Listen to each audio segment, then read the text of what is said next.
took health care from millions of people. These are cruel, calculated, and catastrophic things. And right now, Congressmember Young Kim has the choice to make.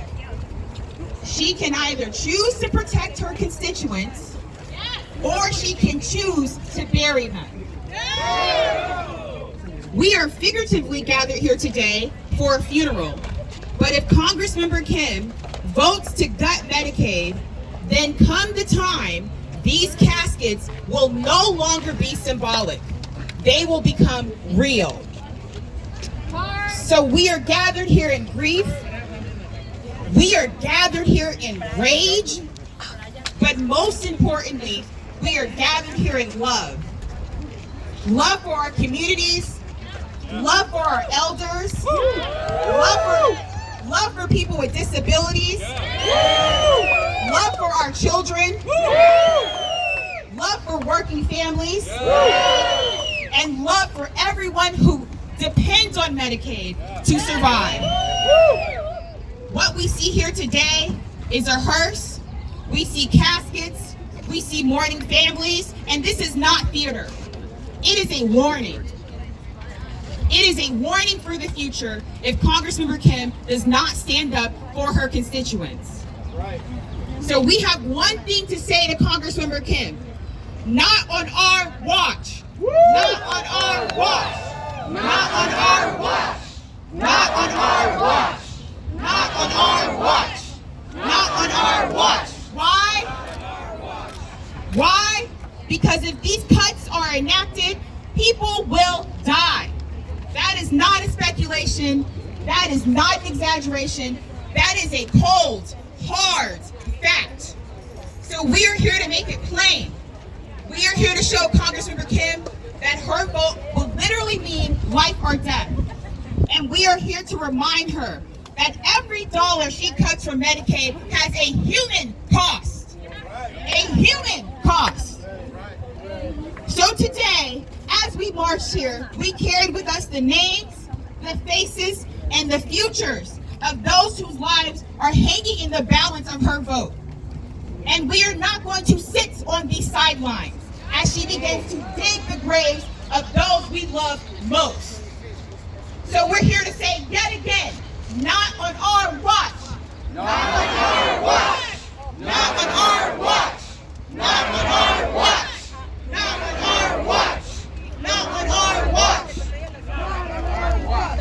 Thank you all. So we have a powerful lineup of speakers who will share how Medicaid cuts don't just threaten individuals, they threaten entire communities. They threaten entire states. They threaten the entire nation. And their stories will speak the truth to power and show exactly what's at stake. So first and foremost, I would like to bring up Guillermo Mendoza Luan, who's an RN from Pomona Hospital. Hello everyone, thank you for being here. So my name is Guillermo Mendoza Luan. I'm a proud member of SCIU 121 RN. Republican leaders here in Congress are rushing through nearly $8 billion in catastrophic cuts to Medicaid. Cuts that would decimate Medi-Cal, California's Medicaid program, and rip away the health care for millions of Californians. The House of Representatives could vote as soon as today, within the next couple of days, which is why we're raising the alarm today, that the human cost of these cuts is deadly. Let's be absolutely clear. The Republican proposal is a death sentence for thousands of Californians who rely on Medi-Cal, including people fighting cancer, children and seniors in long-term care, regional center clients, mental health patients, IHSS recipients, and in-home care and workers who provide it, women who depend on Medi-Cal for essential reproductive and preventative care, immigrant families seeking access to life-saving treatments, veterans, working families, and individuals with disabilities. There are our neighbors, our loved ones. This is us. Why are Republicans pushing this through? The answer is appalling. They're willing to let our own constituents die without access to care, just hand massive tax breaks to corporations and wealthy CEOs. According to the Center of American Progress, one provision alone in this proposal would lead to 3,481 unnecessary deaths in California each year. In Congresswoman Kim's district, 57 will die every year because they lose Medi-Cal. This isn't abstract. The real people, a child with autism losing critical services, a grandmother in long-term care, a mental health patient left untreated, a working IHSS caregiver losing their job and health care, an immigrant denied care, a woman unable to access cancer screening or prenatal care. Slashing Medi-Cal is just not, it's reckless, it's immoral. Healthcare is a human right. California medical program is a safety net that keeps entire communities healthy. It keeps our clinics open, our hospitals running, and our nursing home staffed, and ensures that the most vulnerable among us are not left behind. These cuts will shut down the clinics, overwhelm our ERs, reduce access in rural areas, and force families to make impossible choices. If Congresswoman Young Kim and other Republican members of Congress refuse to stand up for their communities, we will remember that, not just at the ballot box, but every vigil for every life lost because healthcare was ripped away. The consequences are deadly. Vote no on these cuts. Thank you, Guillermo. Another round of applause for Guillermo. Next, it is my pleasure to introduce Tanya Taloa from the United Domestic Workers. Tanya. Tony Monique Taloa, thank you very much. Hi everyone, my name is Tony Monique Taloa, and I've been an in-home supportive caregiver for over 13 years for my sister Tanya, who is here with us today, thank God. Might not be the case later, because this is right here showing what is a reality for so many people who are going to be affected by what is taking place. I am a proud member of UDW, and we will not stand here just to do a protest. This is a funeral. This is the future of what will happen to the people who are depending on this health care. We'll be mourning the loss and the dignity of over 15 million Californians who are receiving Medicaid, and the recipients who are giving the care to, and the care providers who are giving the care to them. We are already facing a difficult time, and we will have even a more difficult future. And most of all, we will be mourning the lives and the care that will be taken away from each and every person who accesses this program. And for the reason to give tax cuts to the billionaires? Are you kidding me? Is this right? Are we going to stand for this? No. This is not right. We will not allow this. You may be trying to bury Medicaid and IHSS and all of the care work that goes along with it, but we will be the ones that will keep these programs alive. Yes. And the people who are on them. And we refuse to bury our future. Yes. We won't let our families go without care. We won't let our workers be pushed aside. We will not let our communities be sacrificed. So, Congresswoman Kim, are you going to sacrifice your community and the people in it? Are you going to allow the deaths? Who is going to pay for that? Who is going to pay for that? We can't bring that back. We are not going to allow this program to die. Because this isn't just a funeral. It's a wake-up call. We are all grieving today. We are all will continue to organize, and we will not stop. Stay out of the stream. Got a car. My sister Tanya is here with us today, and I'm hoping, Kim, that you will allow her to be here tomorrow, because this is our future.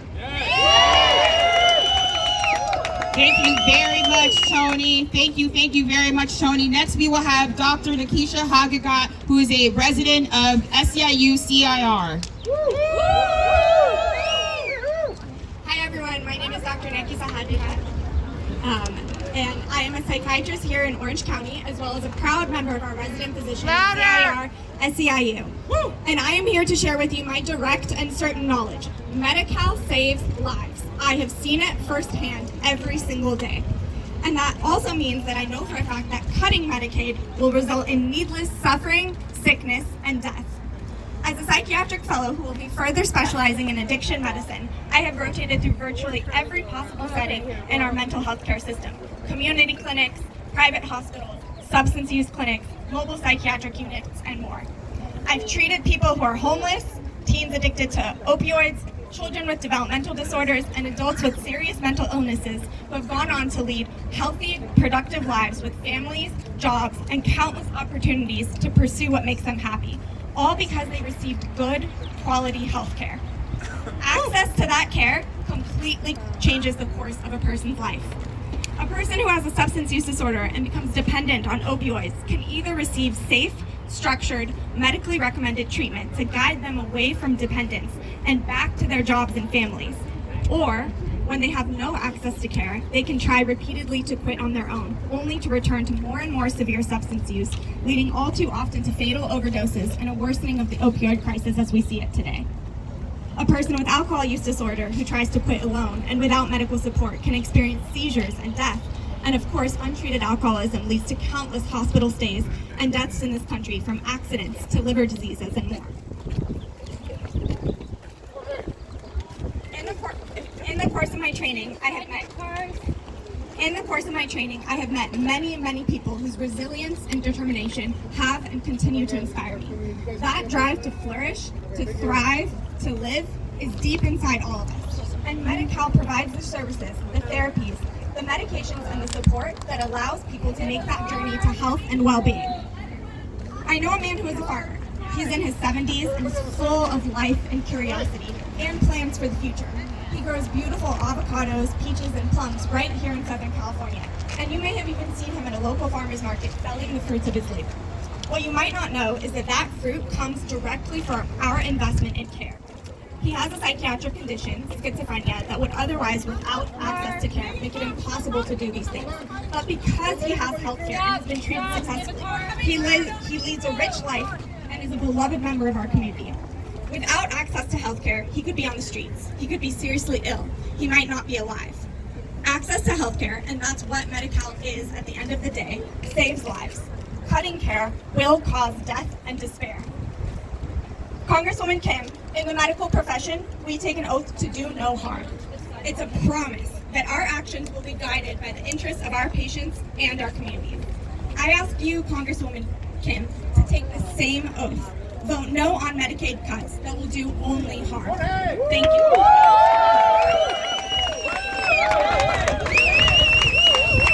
Thank you so much. Next, we're going to have Anna Letty, who is from the Orange County Congregation Community Organization. I should also mention that Anna Letty is one of the folks that are fasting. We have a group of folks that are fasting to make sure that this issue is brought forward with great prevalence. So I want to give a huge shout out to our fasters and welcome Anna to come up. Yes, Anna!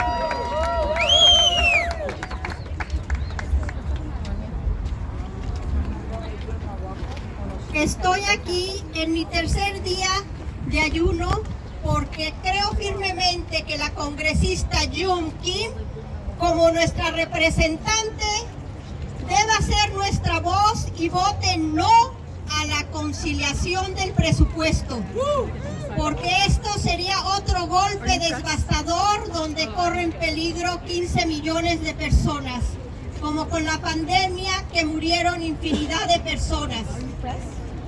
Queremos que no haya recortes del programa Medicaid, un programa de mucho beneficio para las personas con discapacidad, comunidades de bajos ingresos y adultos mayores. Cuando un ciudadano es electo por voto popular independiente del partido, se compromete a velar y garantizar que las políticas y programas públicos serán de beneficio para todos por igual y no vulnerar o limitar el acceso a servicios y programas como la salud, así como la accesibilidad a medicaciones esenciales y atención médica. Porque la salud es un derecho humano fundamental. Y todos merecemos tener acceso al mismo sin distinción de raza, credo, estado social, lo cual conduce un estado completo de bienestar físico, mental y social. Doy gracias a Dios que existe el programa de Medicaid, porque me ha ayudado a recibir el tratamiento que necesito para mantener mi asma bajo control. Deseo poder apelar a nuestros legisladores a través de la palabra de Dios con el siguiente versículo de Proverbios 19:17. El que se apiada del pobre presta al Señor y le dará su recompensa. ¿Se puede? ¡Sí se puede!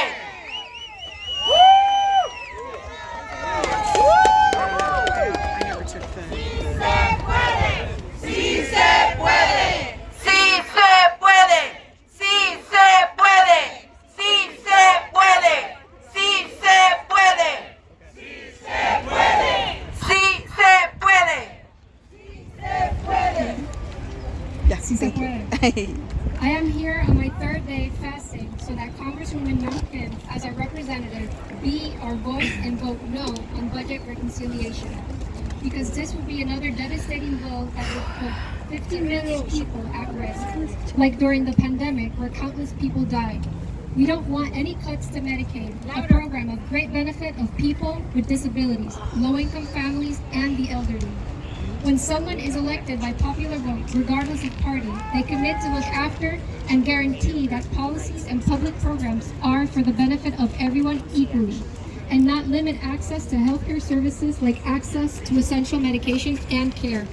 Healthcare is a fundamental human right, and we all deserve to have access to it, regardless of race, creed, and social status. This is conducive to a complete state of physical, mental, and social well-being. I thank God that Medicaid programs exist because it has helped me get the treatment I need to get my asthma under control. I would like to appeal to our legislator through the Word of God with the following words from Proverbs 19:17, and it says, "Whoever is kind to the poor lends to the Lord, and He will reward them for what they have done." Thank you. Another round of applause for Anna and her translator. Way to go, Anna, and thank you again to our fasters. I'd like to now welcome up Lisa Peterson, who is with Veterans for Peace. Come on up, Lisa.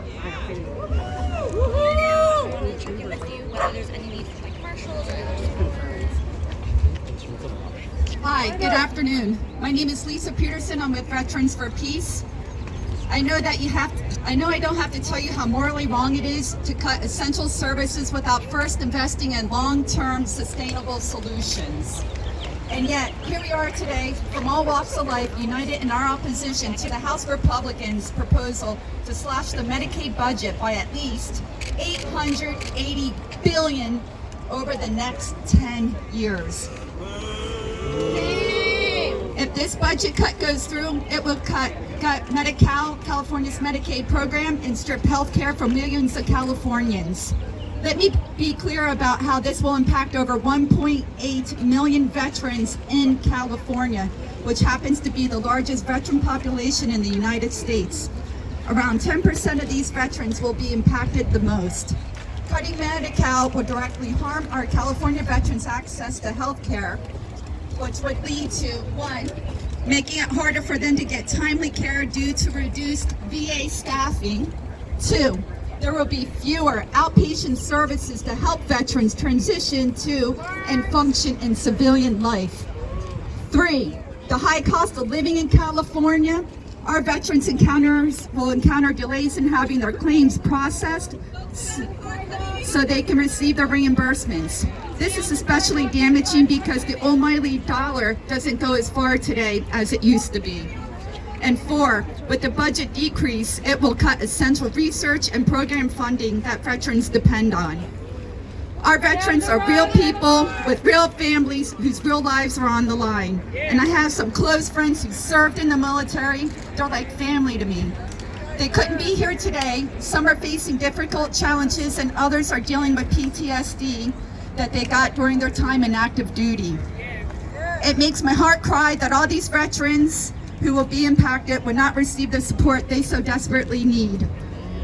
Like millions of other human beings throughout California who are now at risk of losing the health care they rely on to survive. and the rising cost of living, many veterans don't know what they'll do next if Medi-Cal is cut. This isn't just about numbers on a budget. It's about people, our veterans, our children, our pregnant women, our elderly, our disabled, and our working families.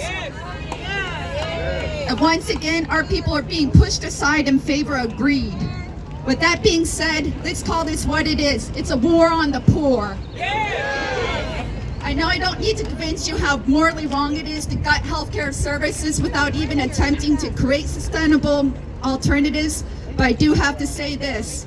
Cutting the budget to Medicaid will destroy a critical safety net supporting about 10% of Californian veterans. This cut is nothing short of the betrayal for the people who sacrificed their lives for the freedoms we enjoy.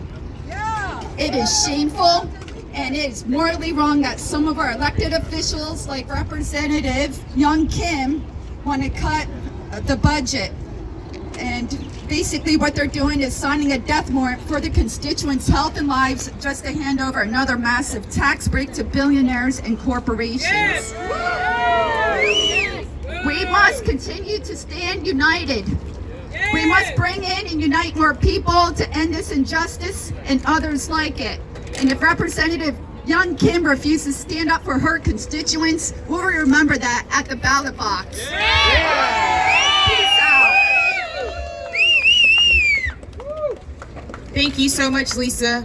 Imagine serving your country and your health care being threatened at home. We are not going to stand for it. So today we say, hands off, Medi-Cal. Hands off, Medi-Cal. Hands off, Medi-Cal. Hands off, Medi-Cal. Hands off, Medicaid. hands off, Medicaid. hands off. Medicaid. Because we are going to fight for our communities. We are going to fight for our veterans, and we're going to make sure that Congressmember Young Kim knows that we are not going anywhere until she votes correctly. Am I right? Yes. Am I right? Yes. Thank you all. So I'd like to now bring up Erin Lee from Disability Voices United. Good morning. Good morning, everyone. My name is Erin, and I'm a mother of 3 children. Is it loud enough? Okay, good. One of them is my 16-year-old boy who has autism. Today, I want to speak about how essential medical is, not just for my son, for our entire community. Thanks to medical, my son receives AV therapy, medication, IHSS support, and social programs. These services are not extras. They are what help him stay safe, stable, and connected. Medical allows him to learn how to cope, how to interact, and how to be part of society. It gives him dignity and a real chance at a better life. As a mother, I do everything I can, but I cannot provide these services alone. I need medical. We need medical. Yes. If medical is cut, we will not just be losing services. We will be losing safety, stability, and hope. Families will fall apart. Children will end up in emergency rooms, in crisis centers, or even worse. Do not let that happen. Please understand, this isn't just about budget numbers. It's about real lives. It's about our sons and daughters. It's about our communities. Please protect medicals. Congresswoman Young Kim, please. Because if you take away, we all pay the price. Thank you.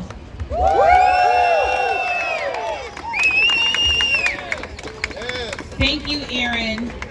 Okay, so now I have a call to action for everyone. Everyone, break out your phones. Everyone, take out your phones.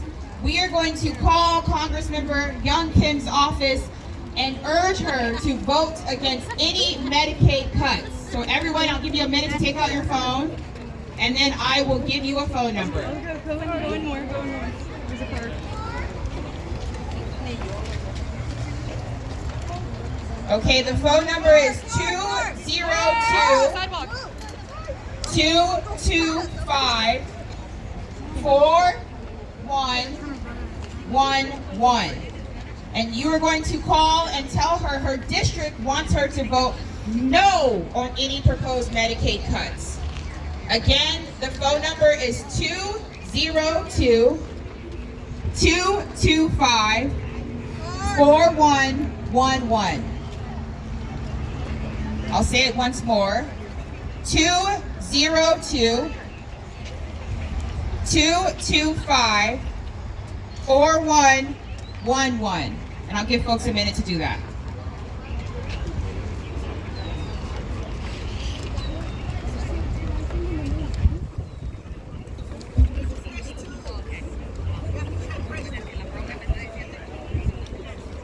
El número es 202-225-4111. Otra vez, 202-225-4111. 202-225-4111. ¿Ya lo tienen? Van a llamar a este número para decirle a la representante Kim que vote no a los recortes. Lo pueden decir en español, no importa. Pero llamen y comparten este número con los demás para que también llamen y le digan a la representante.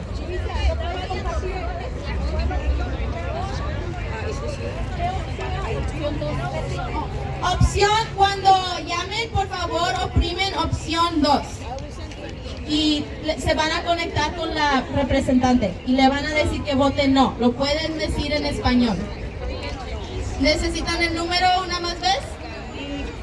Otra vez les va. 202